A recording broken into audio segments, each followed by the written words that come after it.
CBI करेगी Ankita murder case की जांच। सीएम धामी ने सीबीआई जांच के आदेश दे दिए हैं। अब पीड़ित परिवार की मांग के बाद सरकार ने एक बड़ा फैसला लिया, यानी इस पूरे मामले में अंकिता हत्याकांड में अब सीबीआई की एंट्री होनी है।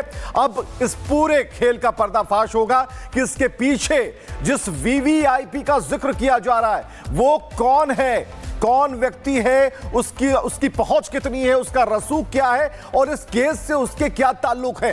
तो ये पूरा माजरा सामने आएगा, क्योंकि अब ये सरकार ने एक अहम फैसला लिया। लोगों की मांग थी कि इसकी सीबीआई जांच हो, निष्पक्ष जांच हो और ऐसी एजेंसी जांच करे जो दूध का दूध और पानी का पानी करे। तो अंकिता केस में एक बड़ा अपडेट इस वक्त हम आपको बता रहे हैं और ये अपडेट ये है कि सीएम धामी ने सीबीआई जांच के आदेश दे दिए हैं, यानी कि सीबीआई की एंट्री करवा दी गई है। इस पूरे मामले में पीड़ित परिवार की मांग हो रही थी कि सरकार एक कड़ा और बड़ा फैसला ले, तो सरकार ने फैसला ले लिया कि अब सीबीआई को जांच सौंप दी जाए ताकि जल्द से जल्द, क्योंकि विरोध की जो आवाजें हैं वो लगातार बढ़ती जा रही हैं। तो हम आपको बताएं कि अंकिता कांड की सीबीआई जांच की दरकार क्यों पड़ी, यह भी जानना जरूरी है। तो अंकिता के परिवार ने जांच की मांग की थी, आवाज तेज हो रही थी, निष्पक्ष जांच चाहते थे, इसके लिए लोग सड़कों पर आए, उन्होंने प्रदर्शन शुरू कर दिया और इस पूरे केस में एक वीवीआईपी के शामिल होने का भी आरोप है और विपक्ष का भी इस मामले पर जो रुख है वो हमलावर है। तो सरकार के ऊपर इस बात का दबाव था कि कुछ ऐसी स्वतंत्र एजेंसी को यह जांच सौंपे ताकि जो सच्चाई है वो पब्लिक फोरम पर आ पाए और अंकिता केस को लेकर जितने भी अभी तक सवाल हैं उन सभी सवालों का उत्तर दिया जा सके। तो इस पूरे केस में दोषियों को उम्र कैद की सजा मिलने के बाद आखिर ये मामला फिर क्यों उछला है, ये आपको इसकी पूरी स्टोरी हम बताने जा रहे हैं। उर्मिला सनावर नाम की एक महिला का सनसनीखेज दावा क्या कि केस में कुछ वीवीआईपी लोगों को बचाने का आरोप उन्होंने लगाया। उर्मिला सनावर के कुछ ऑडियो वीडियो वायरल हो गए और उर्मिला के आरोपों के बाद आम जो लोग थे उनका गुस्सा 7वें आसमान पर पहुंच गया। उत्तराखंड के जिलों में न्याय की मांग को लेकर लोग सड़क पर आ गए, प्रदर्शन करने लगे। अंकिता के जो परिजन थे, परिवार वाले थे, उन्होंने निष्पक्ष जांच की मांग उठाई। उत्तराखंड की जो सरकार है उन्हें कहा और आखिरकार उत्तराखंड की सरकार सीबीआई को इस मामले को सौंपने पर राजी हो गई। तो यानी कि यहां पर सीबीआई की एंट्री होती है और कुल मिलाकर यह बिल्कुल स्पष्ट है कि आने वाले दिनों में सब कुछ क्लियर होगा। लेकिन अंकिता कांड में अब तक क्या हुआ यह जानना बेहद जरूरी है। सितंबर 2022 अंकिता भंडारी की हत्या होती है और इस मामले में 3 आरोपियों को पकड़ा गया। सख्त पैरवी की वजह से मामले की तेज सुनवाई हुई। मई 2025 में 3 दोषियों को उम्र कैद की सजा सुना दी गई, जिसमें पुलकित आर्य, अंकित गुप्ता, सौरभ भास्कर को उम्र कैद की सजा मिली। दिसंबर 2025 आते आते एक बार फिर से यह मामला जो है वो उछलने लगा। केस एक वीवीआईपी के इसमें शामिल होने के आरोप लगे और फिर से यह जांच के लिए उत्तराखंड में लोगों ने प्रदर्शन शुरू कर दिया। जनवरी का महीना 2026 जब यह मामला सीबीआई को सौंप दिया गया, मतलब यह कि अब तक जो भी सवाल हैं उसके सारे आंसर, उसके उत्तर अब मिले जाएंगे। लेकिन अंकिता केस को लेकर हम आपको एक डिटेल रिपोर्ट दिखाने जा रहे हैं। देखिए कब कैसे यह बदला और आखिरकार सीबीआई जांच तक सरकार को आना पड़ा।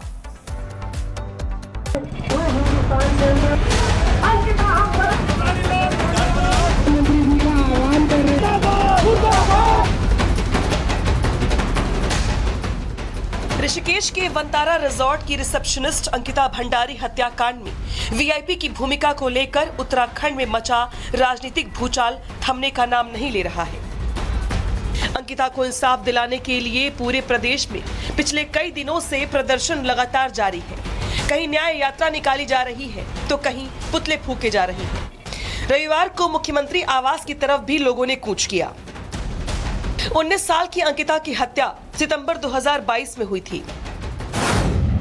दरअसल अंकिता पर रिजॉर्ट के मालिक पुलकित आर्य द्वारा किसी वीआईपी गेस्ट को स्पेशल सर्विस देने का दबाव डाला गया था। अंकिता ने मना किया तो पुलकित आर्य ने अपने 2 साथियों के साथ मिलकर अंकिता को चिला नहर में धक्का दे दिया। डूबने से अंकिता की मौत हो गई। तीनों आरोपियों को उम्र कैद की सजा भी हो गई। मेरी लड़की अंकिता भंडारी ने जब अपनी चैट में साफ कहा था कि वीआईपी के लिए एक्स्ट्रा सर्विस के लिए कह रहे हैं, हाँ। जो अपने दोस्त पुष्पदीप को बताया और सरकार जो एसआईटी ने इसको निगलेक्ट कर दिया कि उसमें कोई वीआईपी था ही नहीं। तो हमने कहा कि भाई वीआईपी है और हमने अजय कुमार का नाम भी लिया था कि अजय कुमार वीआईपी है। लेकिन आज तक ये साफ नहीं हो पाया कि वो वीआईपी गेस्ट कौन था जिसके लिए अंकिता की हत्या तक कर दी गई। अब ये मामला एक बार फिर सोशल मीडिया में छाया हुआ है और इसका कारण है अभिनेत्री उर्मिला सनावर। दरअसल उर्मिला सनावर ने हाल में ही कुछ ऑडियो क्लिप्स सोशल मीडिया पर शेयर किए थे। इन ऑडियो क्लिप्स में उत्तराखंड के दिग्गज बीजेपी नेताओं के नाम थे। साथ ही उर्मिला के तथाकथित पति पूर्व बीजेपी विधायक सुरेश राठौर का नाम भी ऑडियो क्लिप्स में लिया गया है, लेकिन सुरेश इसे कांग्रेस की साजिश बता रही हैं। 2 पक्षों के बीच की वार्ता को तोड़ मरोड़ कर डीफेक करके मेल्ट करके उसको ऑडियो से वीडियो बनाकर उत्तेजना फैलाना आपराधिक काम है। मेरे द्वारा कभी आज तक कोई ऑडियो वीडियो कहीं भी पोस्ट नहीं की गई और ना मैं इस तरह का करना चाहता हूं। इस तरह के माहौल को खराब नहीं किया जाना चाहिए और कांग्रेस को इस प्रकार की शर्मनाक राजनीति नहीं करनी चाहिए। अंकिता बिटिया हमारी भी बिटिया है, हम भी उसके प्रति उतना ही संवेदनशील हैं और न्यायालय से जिन लोगों को सजा मिल गई है वो सब लोग अपराधी उसके जेल के पीछे हैं। उर्मिला सनावर द्वारा जारी किए गए ऑडियो में बीजेपी के नेता दुष्यंत गौतम का भी नाम लिया गया था, जिसको लेकर दुष्यंत गौतम ने उर्मिला सनावर और पूर्व विधायक सुरेश राठौर पर चित्रहनन करने के आरोपों में एफआईआर दर्ज करवा दी और साथ ही दिल्ली हाई कोर्ट में भी मानहानि का केस डाल दिया। दिल्ली हाई कोर्ट ने आदेश दिया कि अंकिता केस में दुष्यंत गौतम को वीआईपी बताते हुए जारी किए जा रहे सोशल मीडिया पोस्ट तुरंत हटा लिए जाएं। तो मेरा कोई रोल नहीं, मैं वहाँ पर था ही नहीं, उत्तराखंड में ही नहीं था उस दौरान के अंदर। तो साफ साफ जाहिर है कि कहीं ना कहीं लोगों ने ऐसा षड्यंत्र रचा है और षड्यंत्र के तहत कांग्रेस और आम पार्टी इन सभी दलों का पर्दाफाश होने वाला है। जिन जिन लोगों ने झूठा मेरे ऊपर आरोप लगाकर जो मेरी मानहानि की है उसका केस मैंने डाला है और मुझे न्यायपालिका पे भरोसा है और न्यायपालिका निर्णय करेगी। अंकिता भंडारी हत्याकांड का मामला उत्तराखंड से देश की राजधानी तक पहुंच चुका है, लेकिन ये नहीं पता चल पाया कि वो वीआईपी कौन था जिसके लिए अंकिता की हत्या की गई। वीआईपी को लेकर एसआईटी ने भी अभिनेत्री उर्मिला सनावर से पूछताछ की है। उर्मिला से करीब 8 घंटे तक सवाल जवाब किए गए। उर्मिला ने एसआईटी को 48 मिनट की वो ऑडियो रिकॉर्डिंग और पेन ड्राइव भी सौंप दी जिसमें अंकिता केस से जुड़े वीआईपी का राज छिपा हुआ है। जो भी चीजें हमें पता थी सभी चीजों से रिलेटेड हमने पूरे सब जवाब दिए हैं, जो सब चीजें हैं और हाँ सब दिए, पूरी रिकॉर्डिंग भी बताई, टाइम भी बताया, हर चीज जो पूछा। इतने घंटे आप पता है कि बातचीत चली है। तो रिकॉर्डिंग के अलावा कोई अन्य सबूत भी आपके पास जो आपने साइट को दिए? वो देखिए बाकी सुरेश राठौर देगा, क्योंकि सुरेश राठौर और वो बहुत ज्यादा लंगोटिया यार थे। दुष्यंत कुमार गौतम तो वो उन्हीं को पता है, उसी के विषय में वही। 2 दिन पहले अंकिता की मां और पिता ने सीएम धामी से मुलाकात की थी। बेटी को दुनिया से गए 3 साल से ज्यादा हो चुके हैं, लेकिन मां और पिता के आंसू नहीं सूख रहे। दोनों इंसाफ के लिए दर दर भटक रहे हैं। इस तरह से वीआईपी का नाम सरकार द्वारा छुपाया गया है और वीआईपी का नाम अभी तक उजागर नहीं हुआ। और जो उर्मिला राठौर कह रही है, साफ कह रही है कि वह वीआईपी ये थी। सभी जनता से और व्यापार संघ से ये कहना चाहता हूँ कि आप शांतिपूर्ण ढंग से उस दिन बंद का अपमान रखिए और मेरी बेटी को न्याय दिलाएं। हमारे गरीबी के दिन थे, बहुत दुख झेले उसने। जब उसके मतलब सुखी के दिन आने थे तो आप सबको पता है, तो हम उसका बचपन भी देखे कि हम एक छोटी सी चीज के लिए भी मेरे बच्चे तब से हैं। लेकिन आज हम इतने दुखी है ना, अब तो अपनी बात में भी नहीं सकते। मुझे उसको देना चाहता था, मैं बोल भी नहीं पाती। मुलाकात के बाद मुख्यमंत्री ने अंकिता के माता पिता को इंसाफ का भरोसा दिया है।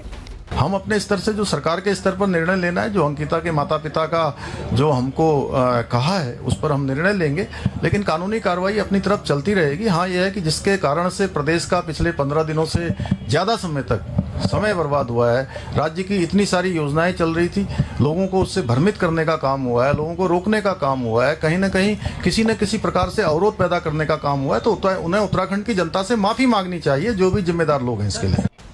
धामी सरकार ने सीबीआई जांच की सिफारिश भी कर दी है। मुख्यमंत्री धामी के निर्देश पर राजकीय नर्सिंग कॉलेज डोब पौड़ी का नाम बदलकर अंकिता भंडारी के नाम पर कर दिया गया है। लेकिन देश जानना चाहता है कि आखिर वो नाम कौन है जिसके लिए अंकिता भंडारी की जान ले ली गई। Bureau report, Republic Bharat.